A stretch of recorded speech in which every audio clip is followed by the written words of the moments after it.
Dear students, we are starting computer graphics from this lecture, and it is a series which has all the topics of computer graphics. तो हम computer graphics को start कर रहे हैं और computer graphics में जितने भी लेक्चर्स आते हैं सबको हम कवर करेंगे.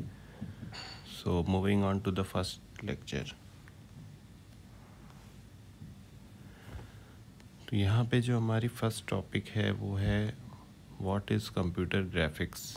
कंप्यूटर ग्राफिक्स को समझने से पहले हमें इसको स्प्लिट करना पड़ेगा दो वर्ड्स में. पहला वर्ड है कंप्यूटर और दूसरा वर्ड है ग्राफिक्स. तो कंप्यूटर, जैसा कि हम जानते हैं कि कंप्यूटर एक इलेक्ट्रॉनिक डिवाइस है जो कि कुछ इनपुट लेता है and after processing that input वो कुछ हमें आउटपुट जनरेट करके देता है. यहाँ पर हमारे डेफिनेशन में भी ये लिखा हुआ है कि some kind of data processing machine which is used for storing, manipulating and displaying the data. So some kind of data is being processed, then the data is being stored, then it is being manipulated and the final output is being displayed on the screen. तो जो भी data हमने यहाँ पे store किया है, जो भी उसमें हमने मैनिपुलेशन की है उस डेटा में, उस डेटा को अगर हम विजुअलाइज कराते हैं बाय एनी मीन्स, तो वो जो है वो किसके थ्रू कराते हैं, हम ग्राफिक्स के थ्रू कराते हैं. हम ऐसे समझ सकते हैं कि किसी भी तरह की डिज़ाइनिंग जो है वो क्या है, वो ग्राफिक्स है. और अगर वो डिज़ाइनिंग कंप्यूटर के थ्रू हो रही, अगर कोई डिज़ाइनिंग है तब तो ग्राफिक्स है. अगर वो डिज़ाइनिंग किसके थ्रू हो रही, कंप्यूटर के थ्रू हो रही, तो वो डिज़ाइनिंग हमारी कंप्यूटर ग्राफिक्स कहलाएगी. जैसे हमने यहाँ पे एक ग्राफ प्लॉट किया है, दो एक्सिस हमें दिख रही है यहाँ पे, मतलब ये एक 2D ग्राफ है और ये एक बार ग्राफ की तरह आपको यहाँ पे दिख रहा होगा. ये हमारा क्या कर रहा है, ये विजुअलाइजेशन करा रहा है हमें उस डेटा का. विजुअलाइजेशन क्यों ज़रूरी है, विजुअलाइजेशन इसलिए ज़रूरी है so that we can gather the necessary information about the output, कि वो जो आउटपुट है हमारा वो क्या कहना चाह रहा है, किस तरह का आउटपुट है. हो सकता है ये कोई सेल्स मार्केट डेटा हो सकता है किसी स्टूडेंट की अटेंडेंस का डेटा हो सकता है किसी स्टूडेंट के मार्क्स का डेटा हो. मतलब ऐसी इंफॉर्मेशन जो हमें फर्दर कोई बेटर इंसाइट्स प्रोवाइड कर सके. अब क्वेश्चन ये है कि कंप्यूटर ग्राफिक्स कहाँ कहाँ यूज़ किया जा सकता है. तो कंप्यूटर ग्राफिक्स जहाँ यूज़ किया जा सकता है उनको हम बोलते हैं application areas of computer graphics. जैसे सबसे पहली हमारी एप्लीकेशन एरिया है इमेज प्रोसेसिंग. इमेज प्रोसेसिंग हम सभी लोग जानते हैं कि इमेज प्रोसेसिंग कुछ नहीं है. इमेज प्रोसेसिंग ऐसी चीज़ है जहाँ पे हम किसी इमेज को प्रोसेस कर रहे हैं, किसी भी इमेज को प्रोसेस कर रहे हैं. क्यों प्रोसेस कर रहे हैं, so that we can get the high quality of the image और इन्हेंस्ड इमेज.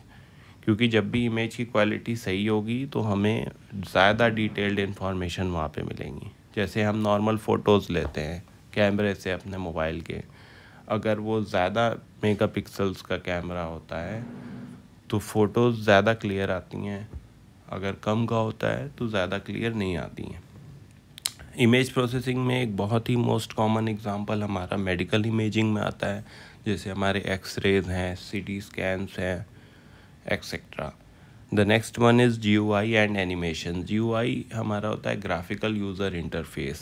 ऐसा इंटरफेस जिसके थ्रू यूज़र इंटरैक्ट करता है सिस्टम से. जैसे अभी मैं यहाँ पे एक वीडियो रिकॉर्ड कर रहा हूँ तो एक इंटरफेस है मेरे पास, because of which I am able to communicate with you all. Next thing यहाँ पे हमारे पास है एनिमेशन. एनिमेशन होता है ऐसा इमेज जहाँ पे जो ऑब्जेक्ट हैं इमेज के वो ऐसे प्रिटेंड करते हैं such that they are moving. जैसे हमारी GIF इमेजेस होती हैं. अब GIF इमेजेस क्या होती हैं, इसको एक्सप्लोर करना है आपको as a homework. Next we can see as making charts. बहुत सारे चार्ट्स होते हैं, जैसे पाई चार्ट्स होते हैं. Computer games, different games, popular games हैं हमारे जो कि एनिमेटेड भी होते हैं. Next CAD, computer aided designing. So now we are moving on to graphic primitives. तो सबसे पहले हमें मतलब जानना है कि प्रिमिटिव का मतलब क्या होता है. प्रिमिटिव का मतलब होता है प्राइमरी. जैसे डेटा स्ट्रक्चर में आपने पढ़ा होगा primary data type, secondary data type, या कह लें primitive data type, non primitive data types. वैसे ही यहाँ पे हम देख रहे हैं ग्राफिक प्रिमिटिव। तो वो प्राइमरी चीज़ें जो हम ग्राफिक के थ्रू बनाते हैं, वो प्राइमरी फिगर्स, वो हमारे ग्राफिक प्रिमिटिव में आते हैं। लेकिन बनाने से पहले जो सबसे ज़्यादा फाउंडेशनल एलिमेंट है ग्राफिक का, वो क्या है? जैसे एक मॉलिक्यूल का फाउंडेशनल एलिमेंट क्या होता है? एक एटम होता है। एक बिल्डिंग का एक फाउंडेशनल एलिमेंट क्या होता है? एक ब्रिक होता है, स्मॉल ब्रिक। एक ब्रिक से हम पूरी बिल्डिंग बना सकते हैं। वैसे यहाँ पे हमारे पास वो ब्रिक का नाम है पिक्सल, जिसको कि हम पिक्चर एलिमेंट भी बोलते हैं। ये एक हमारा smallest piece of display screen होता है। मतलब हमारा जो डिस्प्ले स्क्रीन है, जैसे ये हमारा डिस्प्ले स्क्रीन है, इसका एक स्मॉलेस्ट पीस, बिल्कुल स्मॉलेस्ट पीस जो होगा वो हमारा पिक्सल होगा।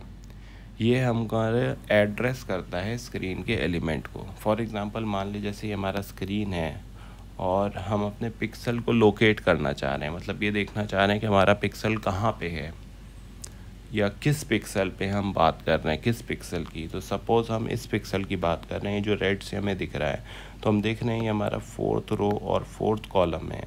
तो पिक्सल को हम इस तरह से मेंशन कर सकते हैं अगर हमें उसको लोकेट करना है कि वो पिक्सल कहाँ है हमारा स्क्रीन पे। तो ये हमारा 4th रो पे है और 4th कॉलम पे भी है, ठीक है। तो पिक्सल के पास दो एंटिटीज़ होती हैं। पहली तो पिक्सल का कोई नाम होगा, जैसे हम P ले लें, P1 ले लें, P0 ले लें। अब नेम इम्पॉर्टेंट क्यों है? So that we can identify different pixels. जैसे हम ऑपरेटिंग सिस्टम में प्रोसेसर्स को आइडेंटिफाई करते हैं, प्रोसेस 1, प्रोसेस 2, प्रोसेस 3, वैसे यहाँ पिक्सल्स को, इंडिविजुअल पिक्सल्स को, क्योंकि एक इमेज फॉर्म हो रही है सिंगल पिक्सल से तो होगी नहीं, बहुत सारे पिक्सल्स हमें चाहिए। तो बहुत सारे पिक्सल्स के थ्रू अगर इमेज फॉर्म हो रही है तो बहुत सारे पिक्सल्स को यूनिकली आइडेंटिफाई करने के लिए हमें हर पिक्सल्स का एक नेम देना होता है। नेक्स्ट थिंग पिक्सल की क्या होगी? एड्रेस। जैसे हमने यहाँ पे इसका एड्रेस यहाँ पे लोकेट किया है, एड्रेस हमें रोज़ और कॉलम्स के थ्रू पता चल जाएगा, ठीक है। तो पिक्सल को हम क्या कह सकते हैं? Pixel is a combination of number of dots in horizontal line और comma number of dots in vertical line. एक बहुत ही कॉमन सा वर्ड है रिजोल्यूशन। जब भी हम कोई कैमरा परचेज़ करते हैं या मोबाइल परचेज़ करते हैं और उसकी कैमरा क्वालिटी को चेक करते हैं, तो हम ये भी चेक करते हैं कि उसका रिजोल्यूशन क्या है। तो रिजोल्यूशन वो होता है जो number of dots on screen है, जितने भी डॉट्स ऑन स्क्रीन है वो हमारे रिजोल्यूशन होते हैं। ये हम रिप्रेजेंट करते हैं डिफरेंट काइंड ऑफ न्यूमेरल्स से। जैसे यहाँ पे हमने 1280 क्रॉस 1024 किया है, 640 क्रॉस 480 किया है। अब नेक्स्ट मेरा ये क्वेश्चन है आपसे कि आप सर्च करें कि और डिफरेंट रेजोल्यूशन क्या हो सकते हैं, possible resolutions. So next topic I am moving on to the aspect ratio. ये हमारे कुछ काइंड ऑफ मेज़रमेंट है, बेसिक मेज़रमेंट जो कि हम यूज़ करते हैं, जो कि इमेज से रिलेटेड है। बहुत ही मोस्ट फ्रीक्वेंटली क्वेश्चंस इससे आते हैं हमारे कंप्यूटर ग्राफिक्स में। सबसे पहली हेडिंग हम लोगों ने अभी देखा था पिक्सल्स के बारे में, अब हम लोग जा रहे हैं एस्पेक्ट रेशियो। तो नाम से ही पता चल रहा है कि some kind of ratio is involved here. तो रेशियो क्या होता है कि ऊपर कुछ न्यूमरेटर होगा, नीचे कुछ डिनोमिनेटर में होगा। ऊपर कुछ न्यूमरेटर होगा, नीचे कुछ डिनोमिनेटर होगा।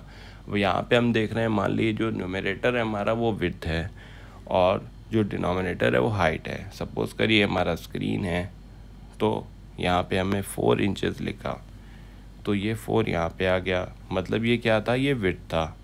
ये हमने यहाँ पे 3 इंचेस लिखा लेट, तो ये 3 इंचेस हमारा यहाँ पे आ गया, मतलब ये 3 क्या था? ये हाइट था। Means this is the height, ये हाइट है और ये क्या है? विड्थ है। Aspect ratio is nothing but width upon height. हमने विड्थ अपॉन हाइट यहाँ पे किया। अब आप इसको चेक करें कि 4/3 इज़ इक्वल टू 1.33 होता है या नहीं होता है। क्या फ़ायदा है एस्पेक्ट रेशियो का? एस्पेक्ट रेशियो हमारी हेल्प करता है किसी भी kind of stretching of image को अवॉइड करने में। अगर हम एस्पेक्ट रेशियो को मेंटेन कर लेते हैं, it's a kind of scaling. किसी भी तरह के स्केल हम कर रहे हैं, जैसे हम अपनी इमेजेस को क्रॉप करते हैं, बहुत ज़्यादा क्रॉप करने से हमारे पिक्सल्स ब्लर हो सकते हैं, या साइज़ रिड्यूस करने से हमारी इमेज जो है वो भी ब्लर हो सकती है। तो सिमिलर टू डैट, अब यहाँ पे हमारे पास जो नेक्स्ट हेडिंग है वो है हमारी फ्रेम बफर। फ्रेम बफर में जो पहला वर्ड है हमारे पास वो बफर आ गया। फ्रेम तो ठीक है, जो ऐसा वर्ड है जो हमें थोड़ा सा अलग लग रहा वो है बफर। बफर क्या होता है? Some kind of temporary storage, ठीक है।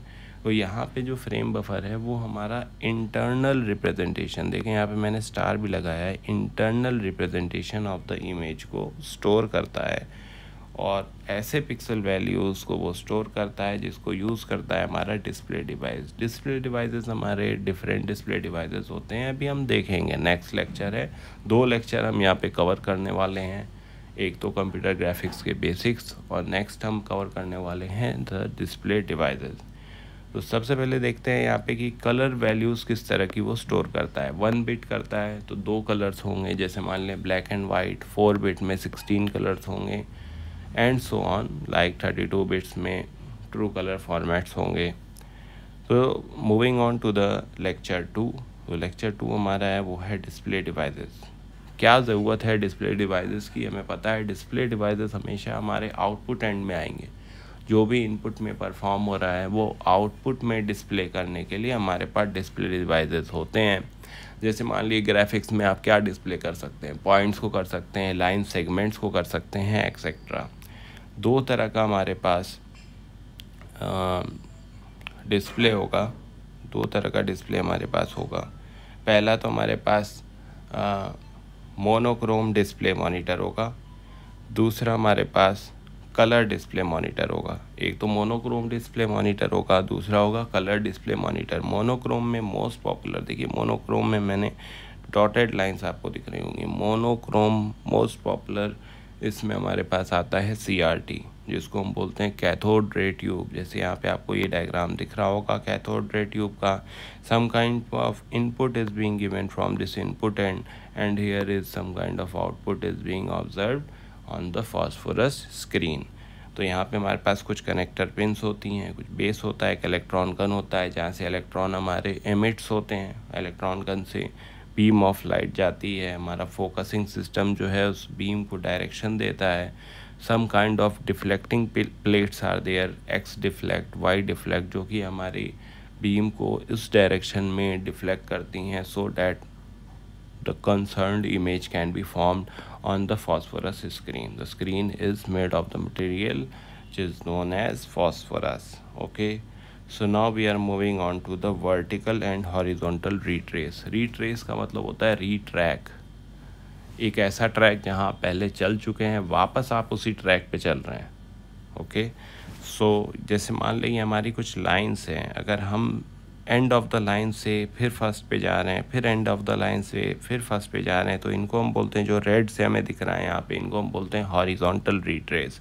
और अगर हम सीधे फर्स्ट स्कैन लाइन टॉप से लास्ट स्कैन लाइन बॉटम की तरफ से जा रहे हैं और अपनी बीम को कंट्रोल कर रहे हैं, तो वो हमारा वर्टिकल प्लेट हो जाएगा।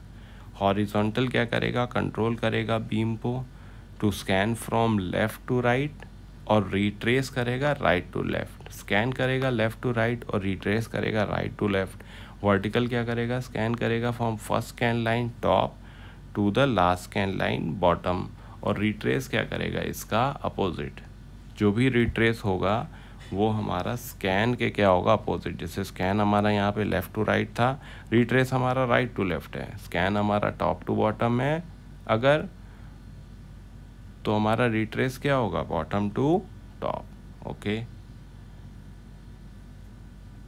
Next we are moving on to the colour display monitor. तो कलर डिस्प्ले मॉनिटर क्या है? सबसे पहले हमारे पास टाइप ऑफ कलर, अगर हम बेसिक सा ओवरव्यू में आपको दे दूं, जबकि हमारे पास टॉपिक है लास्ट लेसन में हमें मिलेगा कंप्यूटर ग्राफिक्स में, लेकिन फिर भी एक ग्लिम्स हम देख लेते हैं। प्राइमरी कलर्स होते हैं कुछ कंप्यूटर ग्राफिक्स में जिनको हम बोलते हैं प्रिमिटिव कलर्स, जो कि होते हैं रेड, ग्रीन, ब्लू। जैसे मैंने यहाँ पे मेंशन किया हुआ है, red, green and then we have blue. हम देखते हैं, मान लीजिए अगर हमारे पास ये सिलेक्शन ऑफ शेडो मास्क के थ्रू ये हमारे जा रहे हैं और इससे हमारे पास क्या बन रहा है? एक मैग्नीफाइड फॉस्फोरस डॉट ट्रायंगल। तो हम ये देख रहे हैं कि these phosphorus are capable of emitting किस तरह की light? Red light, green light and blue light. अब होमवर्क आपके लिए ये है कि what do you mean by a shadow mask, मतलब ये जो है यहाँ पे मैंने एक शैडो मास्क बनाया है, इस शैडो मास्क का काम क्या होता है। अब हर एक डिफरेंट कलर को इमिट करने के लिए हमारे पास एक डिफरेंट गन होगी। जैसे हमारे पास CRT में इलेक्ट्रॉन गन थी, वैसे यहाँ पे हमारे पास रेड के लिए अलग अलग गन है, ग्रीन के लिए अलग है, ब्लू के लिए अलग है, तीनों के लिए अलग अलग गन्स हैं, so that we can emit the different colours of the light. Okay, so now we are moving on to the video controller. अब वीडियो कंट्रोलर क्या होता है हमारा, ये हमारा फ्रेम बफर को रीड करता है और प्रोड्यूस करता है उस एक्चुअल इमेज को जो हमें रिक्वायर्ड है ऑन द स्क्रीन। तो बेसिक डेफिनेशन हमारी ये है कि वीडियो कंट्रोलर हमेशा रीड करेगा फ्रेम बफर को, जो हमने अभी थोड़ी देर पहले देखा था, और प्रोड्यूस करेगा एक्चुअल इमेज को ऑन द स्क्रीन जो कि हमारी रिक्वायर्ड है। इसको हम एक स्पेशल पर्पस प्रोसेसर भी बोलते हैं। कंट्रोल करता है ऑपरेशंस ऑफ डिस्प्ले डिवाइस और डायरेक्टली ऐसे एक्सेस करता है हमारे फ्रेम बफर को। देखिए एक्सेस को मैंने डॉटेड किया हुआ है, मतलब there is some kind of importance of the video controller in this statement is being reflected. अब ये हमारा एक हार्डवेयर कंपोनेंट है जो कि जनरेट कर रहा है और मैनेज कर रहा है विजुअल इंफॉर्मेशन को for the display devices like monitor. Monitor हमारा मोस्ट कॉमन डिस्प्ले डिवाइस है। कुछ की फंक्शंस है इसके, जैसे ही जनरेट करता है डिफ्लेक्शन वोल्टेज को, स्टोर करता है पिक्सल के डेटा को, एक्सेस करता है फ्रेम बफर को और डिस्प्ले करता है इमेजेस को।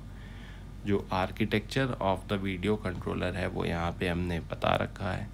Video controller just next to the frame buffer, यहाँ से ये हमारा क्या करेगा, वीडियो कंट्रोलर हमारा यहाँ से क्या करेगा, रीड करेगा फ्रेम बफर को। ये देखें आप, ये इस स्टेटमेंट को इससे मैप करें, रीड करेगा फ्रेम बफर को और प्रोड्यूस करेगा एक्चुअल इमेज ऑन द